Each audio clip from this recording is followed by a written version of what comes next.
Hello everyone, welcome back to another weekly review, the first one of 2026, and that being said, Happy New Year's. I hope everyone's had a great 2025 and are excited for 2026. For those of you that are or have been watching me more consistently, this is a good opportunity for me to ask, how's your trading been in 2025?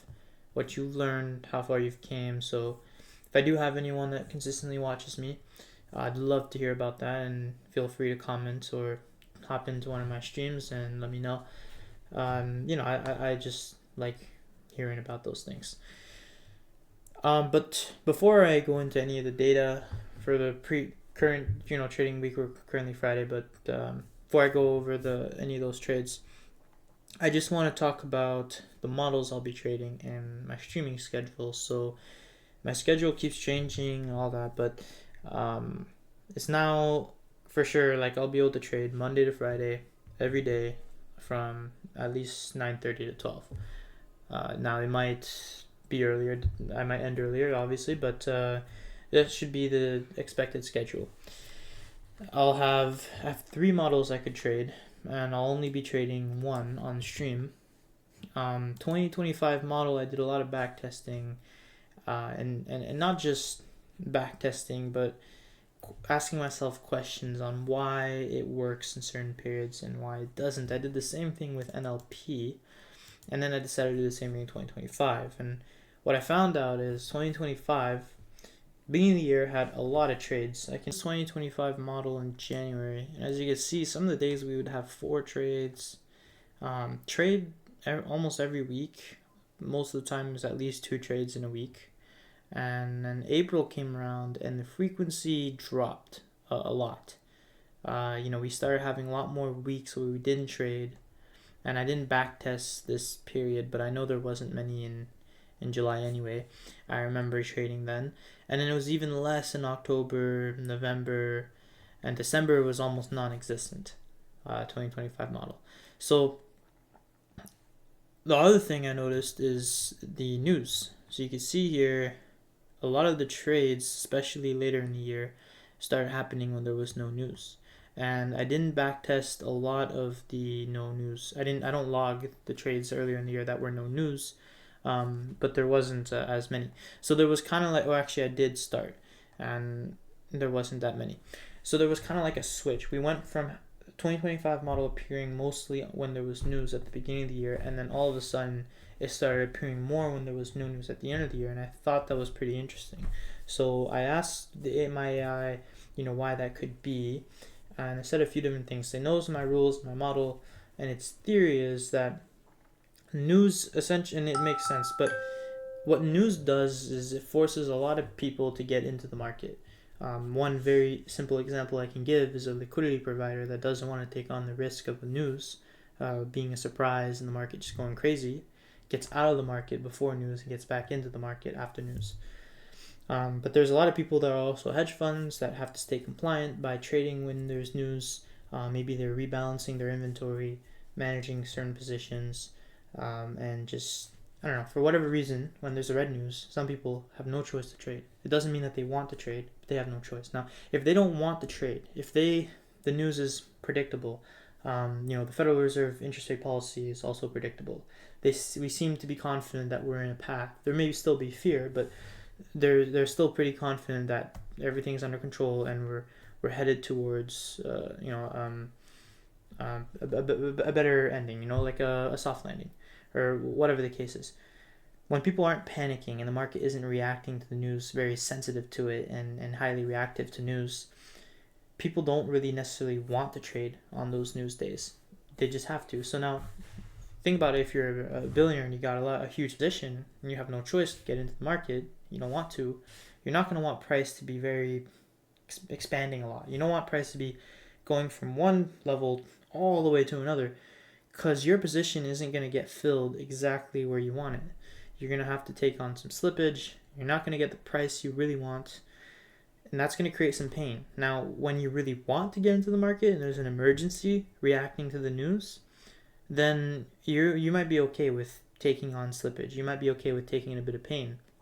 But generally, if you're forced to trade and you don't necessarily want to on the news, it's going to bring in more orders. but the market's going to be more constrained. It's going to seek intraday liquidity, like short-term liquidity pools, more often. So I'm not saying that it's going to be a consolidating day, but it's more likely to see something like a seek and destroy or a choppy day, or it's like, or it's still trending, but it's just pulling back a lot. It's staying more conservative, and we're not having these insane ranges. Now, why this is important for 2025 model is because 2025 model obviously goes for very high RR, and sometimes the stop losses are most of the time are over 25 points. What I found, unless you want to have a tight stop. So a lot of these trades, I mean, I don't have the stop size, but a lot of these trades, you have pretty wide stops. Not wide, but I mean like at least 20 points, 30 points. Sometimes you're up to 40. So you think of like, if I'm aiming for 4R, most of my trades are going to be around, at least 4R, most of my trades are around 120 to 160 points for profit. And that could be very demanding if we've already moved a little bit and created sweeps. It can be very demanding to see that throughout an entire session. Because I don't hold trades throughout days. 160 points may be small to people who are swing traders or day traders, but if you're scalping, 160 points is pretty huge for a scalp. And that's what I do. I look for short-term trades lasting only a few hours, maybe a couple of 15 minutes. But that's basically those conditions for that to work well. Oftentimes, you need to have a market that's either willing to move, or it's a calm market, and when somebody comes in and enters the market, needs to have the intention to move price. And whenever there's red news, unfortunately, for those people that want to move price, that get into the market with the intention to move price, they have a hard time moving price whenever the people who are forced to get into the market want to be conservative and maintain price at a certain level. That might be hard to understand, but maybe if you really listen, you can kind of wrap your head around it. Essentially, I just found that I had better trades that expanded and moved for more, for the conditions I look for me to get more winning trades whenever there was no news as of recent, because the market has calmed. The market's not in a chaotic, stressful period, and it's going to be like that for most of the time unless there's a conflict or a crisis. And whenever the market's calm and no one's forced to trade and wanting to reserve price at a certain level, it's easier for it to move whenever someone with intention does want to get into the market. That being said, it still reduces the frequency. It's still not as, even with trading no news, it's still not as frequent as when there was news. Okay, and I'm not saying it's bad to trade when there's news either. I'm just saying that it gets demoted. It's not going to be as frequent as before when people were very sensitive to the news, and that's why all of a sudden it becomes way less profitable to only trade news. You also want to look. Most winning trades are instead going to appear whenever it's a calmer period and the people with the intention to move price really do want to move price. Alright, back to this NLP. I've talked about this model before, and this is just the model where if I don't have time to trade, it just needs 9:25 to 9:30 is the time window, and I only need 5 minutes in a day. So if for whatever reason I'm not able to trade, I'm not able to stream, I don't know what could happen. Anything can happen really. I'm at least prepared, and I'm ready to trade something else that will allow me to still capitalize. And then there's baby food. Baby food is the first model I ever found consistency on. So it's not, I tweaked it a little bit from when I had first traded it, but the idea is it's similar to ICT's Kilob's model, except I don't use a seconds chart. I use a 1 minute chart instead of seconds, and a 5 minute charts for sweeps. So every time, using 8:30 and midnight interchangeably, I don't need to be underneath both or above both to trade. I can be in between and be able to trade both directions. But if I'm above one of them, basically I have reason to be able to enter a short, and if I'm beneath at least one of them, I have reason to enter a long. So I just need to look for a 5 minute swing high or a short term high or low, and then as soon as we sweep it, it doesn't need to be super clean, just the bodies also need to sweep. Then I look for momentum using a 1 minute inverse or value gap to short. So I'll kind of show you. Today was a really good day to kind of show you, or Friday, to kind of show you how it works. But this will be the main model will be trading. The reason is because if we're in a period where there's no chaos, I'm not going to trade 2025 model. It will happen a lot less. Instead, I'm going to trade this because it shows up way more often since I don't need many points for it to work. My stops are strict 20 points, and I go for minimum 2 RR, aiming for the next 1 minute short-term low, or if it's above 3 RR, I aim for a breakaway gap, the lowest or highest fair value gap, the most extreme one. So here's like a really good example to show you on this day. I'll use this chart. So there were 2 sweeps. The first one was this one right here, with bodies closed, and then I started look to go long. Same thing, bodies closed above these bodies and swept the wick. Then I look to go short. Dropping down to 1 minute chart, I need an inverse fair value gap. So as soon as we sweep and we close beneath the bodies, the low we swept, just this low that's drawn out here on the 5 minute chart, and I drop down to the 1 minute chart, this time frame, and then I look for an inverse fair value gap, and once we immediately close above it, I go long at the opening of the next candle. 20 point stop, minimum 2 RR, next 1 minute short term high. There's a 2.55 RR trade. And then this next one, see how here I didn't go short on this fair value gap. I waited for an inverse fair value gap to be created, and then I waited for us to almost immediately, invalidate it. So I'm basically trading with momentum, and that's why this model works, because I don't necessarily need to time my setup and stay in there for a whole day, and create not a whole day but a whole session and look for the entire session's range. I just need enough momentum for my trade to hit TP. Now usually I should be aiming for the low, and I should have had a much better trade, but I wasn't comfortable doing so. It was already pretty almost 3 RR, so I just aimed for the fair value gap here, and I already had a winning trade. I just aimed for this. This is already pretty good enough. The second one is 2.91, so I just felt more comfortable aiming for the fair value gap. Now this should have been taken on my live account, and if it had been taken on my live account, I just don't have the money deposited in it. I'm just not ready to take it yet on live. But if I had taken this on my live account, I would have made, which is crazy to think about, but $2,160. If you replicate these exact executions the way I did them, it would have been, with the risk I was going to use, $2,160, which is US dollars. It's just crazy to think about to me. I'm going to be trading live with that account when I stream this coming year. And then also I have a copy trader set up with Apex, so I was also going to take these trades. This is where I ended up taking these executions on Apex, except I'm using a lot less leverage, because my goal with Apex is to build. I have 2 25k accounts, and I'm working on a third one, which is where I took these executions on. I took it on a challenge, and I'm 1 trade away from passing it, so I'm going to have 3 accounts soon if I do pass it, and I'm risking a very small amount. And let me go back to my sheet here and show you basically all my accounts. So my goal is to risk $80, basically 2 micros, $40 stop losses, 20 points per micro, and so 2 micros would be $80. I plan on risking $80 per account, and then when I get 20 accounts at $80 turns into $1,600. So that's my goals. I want to get up to 20 accounts on Apex throughout the year, while I copy trade them, and I'm going to be streaming my live account, my AMP account, with disclaimer, of course. Make sure to read the disclaimer. Then my Top Step account, I'm going to be a bit more aggressive. This one I'm only going to trade 2025 model on, or NLP.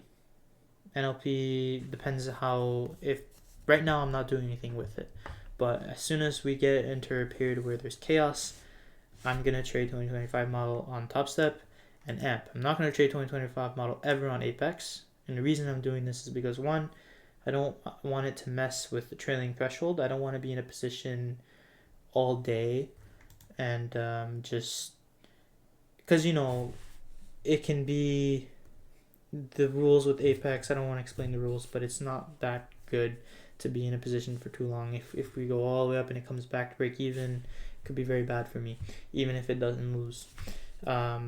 So that being said, Apex, I'm only gonna trade baby food on it. It's gonna be short-term trades where I can get in and out pretty quickly, and I don't have to worry about coming back to break even, and I'm using very low risk. Also, this is the bigger reason, but a lot of people complain about Apex, and I want to give Apex a lot of credit. They do this really well. They're very good, just like Top Step. But the reason a lot of people get denied payouts is because they very clearly indicate, if you actually read their terms and condition when it comes to payouts and how all the payout rules, it's very, very detailed. I don't think many people read them. Or, most, probably 90% of people don't read them. But it's very clear that they can ask to see your trading plan. And they want to see that you log your trades. They want to see that you have written rules and evidence of the trades you take, history of all those trades. They don't want to see that you took some trades, you request the payout, and then if they ask for evidence because they doubt that maybe you traded around news. I had a friend who traded within 2 minutes of a news report. 2 minutes after it released, he took a trade. Apex flagged them. There was a red flag. It doesn't mean they won't pay you out. It just means that they may request evidence. They may email you and say, hey, we noticed something. Please provide evidence for this. Why did you trade on news? It's against the rules to trade around news. But if you can show that your trading plan prompted you to enter at that point, and you have evidence in history and trades following those exact rules, then they're going to evaluate that and they're going to say, okay. And that's happened to a friend. He had to show evidence that he did take those trades, and Apex allowed him to get a payout.